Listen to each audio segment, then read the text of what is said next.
பாதுகாப்பு தர வேண்டியது கவர்மெண்டுடைய கடமை. அந்த கடமையை நீங்க தவறிட்டீங்க.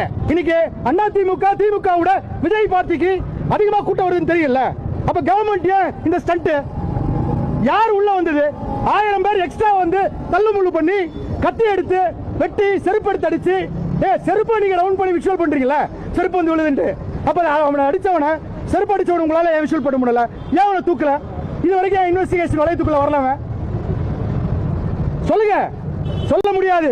ஏன்னா அது நம்ம தானே செஞ்சோம். அப்புறம் எப்படி சொல்ல முடியும்? காழ்ப்புணர்ச்சி, அரசியல் காழ்ப்புணர்ச்சி. உன் அரசியல் காழ்ப்புணர்ச்சி ஸ்டேஜ்ல பேசு.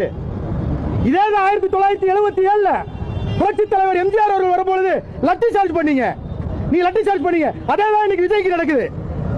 ஏன் நீங்க உங்க பாலிடிக்ஸ் பண்ணுங்க. போய் பனையூர்ல போய் சண்டை போடுங்க. சேஜ் போட்டு சண்டை போடுங்க. மக்கள்கிட்ட எங்க காட்டுறீங்க?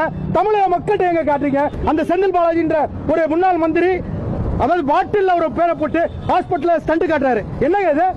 ஆம்புலன்ஸ் திமுக போட்டிருக்கீங்க. இதை விட கேவலமான விஷயம் என்னங்க இருக்கு? மக்கள்ல பைத்தியக்காரனாங்க.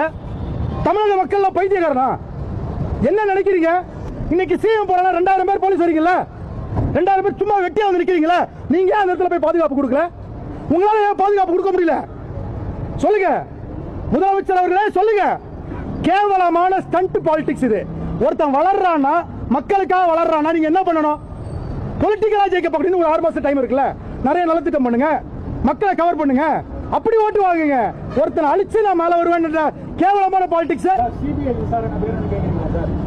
சார். அதாவது நான் ஒரு கொலை பண்றேன், என்கிட்ட விசாரணை வந்தா நான் கரெக்டா பாப்பனா சார்? 1 man கமிஷன் எதுக்கு சார்? சார் இது சிபிஐ தான் சார் ஒரே வழி.